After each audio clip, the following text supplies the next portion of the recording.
안녕하세요. 헤아림 교육연구소 소장 변상조입니다. 지금부터 파일 합치기라는 것을 배워보려고 합니다. 파일 합치기는 크게 케이스 추가 방법과 변수 추가 방법이 있습니다. 케이스 추가는 설문지를 피험자별로 나누었을 때 그때 입력했던 자료를 하나의 파일로 만드는 방법입니다. 예를 들어서 100명의 응답자가 있다고 했을 때, 자, 1박 2일에 동구와 준호가 있다고 가정을 해요.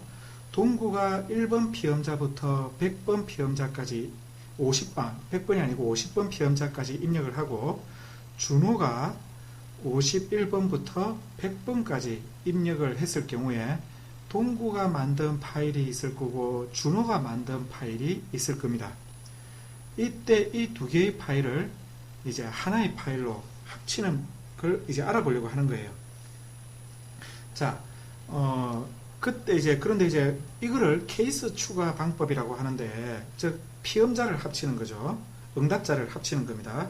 근데 이제 크게 두 가지 경우가 있어요. 하나는, 동구가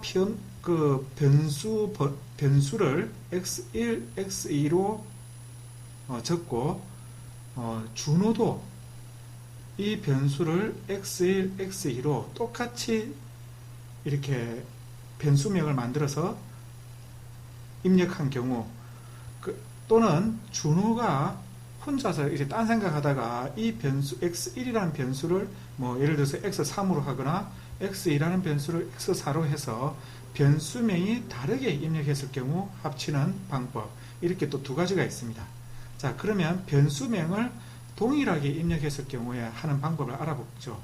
일단은 준호가 입력한 자료를 먼저 확인을 해 볼게요. 동구는 일단은 1, 2, 3까지 입력을 했어요. 자, 준호는, 자, 여기 준호 입력 가상의 어떤 케이스 합치기니까 이겁니다. 자, 준호 입력을 이제 열어보면,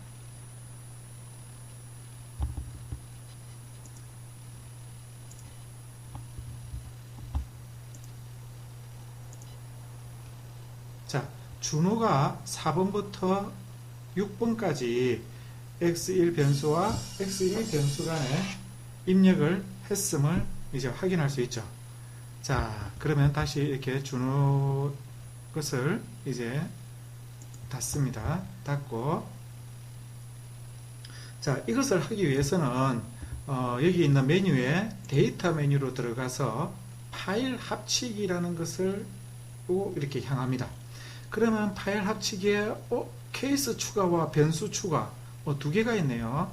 자, 그런데 우리가 지금 하는 거는 케이스를 이렇게 추가하는 거죠. 자, 그래서 케이스 추가를 클릭합니다.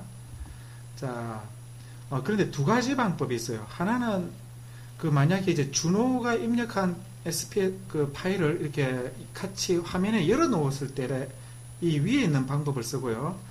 방금처럼 이렇게 그러니까 준호 것을 다시 꺼버렸을 때는 그때는 이제 외부 SPSS 데이터 파일을 불러오는 형태로 이제 하게 됩니다. 그래서 이제 찾아보는 거죠. 자, 그래서 이제 케이스 합치기에 준호 입력을 이제 합니다. 자, 열기. 자, 이제 불러왔습니다. 준호 걸 이제 불러온 거예요. 그 다음에 이제 계속을 이제 클릭을 합니다. 자, 그러면 이렇게 변수명이 동일할 경우에는 x1과 x2 아이디가 이제 하나의 칸에 이렇게 들어가 있습니다. 그때 이제 방법은 간단해요. 이제 서로가 이제 같다면 그냥 확인만 이제 여기서 이제 클릭을 해주면 됩니다. 자, 확인하니까 이제 실행했다라는 어떤 그 진행 과정을 보여줍니다. 그 다음에 이걸 닫으면, 자, 준호의 자료가 4번부터 6번까지의 자료가 이제 하나의 파일로 입력됐음을 확인할 수 있습니다. 자, 하나의 파일로 만들어질 때는 화면에 열려있는, 즉 동구께 열려있으니까 동구의 파일로 이제 합쳐지게 됩니다. 자, 이번에는 준호가 실수를 해서 변수명을 다르게 입력한 경우를 생각을 해보겠습니다. 자, 원래는 동구가 이제 x1로 x2로 한 게 이제 정상적인 거라고 가정을 하죠. 근데 이제 준호가 이제 딴 생각을 해서 x1로 안 하고 x2도 안 하고 다른 변수를 입력을 한 거예요. 자, 한번 보겠습니다. 준호가 실수한 거를. 자, 준호는 지금 x3, x4로 했죠. 근데 이렇게 되면 정상적인 게 아니죠. 왜냐하면 우리가 지금 설문지를 피험자 번호 순서대로 나눴을 뿐이지 변수를 기준으로 나눈 게 아니거든요.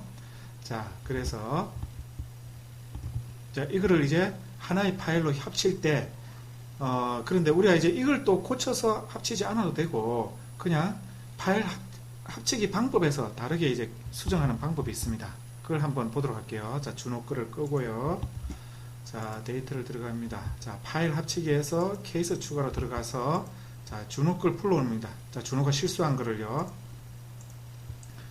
자, 계속을 클릭을 하면 자, 우리가 아까 변수가 같았을 때는 여기 안에 다 들어가 있는데 같은 변수 id만 들어가 있고 서로 변수명이 다른 거는 대응되지 않은 변수 칸에다가 몰려 있습니다.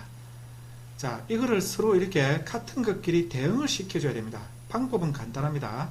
자, 먼저 x1과 x3이 같은 변수입니다. 그래서 x1을 먼저 클릭을 해주고 자, 마우스 왼쪽 버튼으로 이제 클릭을 해주고 아니면 오른쪽 버튼으로 이제 클릭을 해줘도 상관없는데 이제 왼쪽으로 이제 그냥 편하게 이제 하면 됩니다. 클릭을 해서 이때 클릭을 한 상태에서 컨트롤 키를 누릅니다. 자, 이거는 다른 변수를 함께 잡겠다라는 뜻이거든요. 자, 그 다음에 x1과 같은 게 x3이거든요. x3을 클릭을 해줍니다. 자, 그 다음에 이 화살표를 누르면 안 되고요. 대응이라고 되어 있는 이 버튼을 눌러줘야 합니다. 그러면 x1 그리고 x3이라는 x1n x3이라는 이런 표시가 이렇게 뜨죠. 자, x2 x4를 대응을 시켜서 보내줍니다. 여기까지만 하면 이제 끝난 거예요. 여기서 이제 확인을 클릭을 해주면 자, 보시다시피 이제 준호가 실수했던 자료가 이게 동구의 파일로 이제 한꺼번에 이제 합쳐졌음을 우리가 확인할 수 있습니다. 자, 파일 합치기에서 케이스 추가를 우리가 이번에 알아보았습니다. 네, 다음에 또 보겠습니다. 만나겠습니다.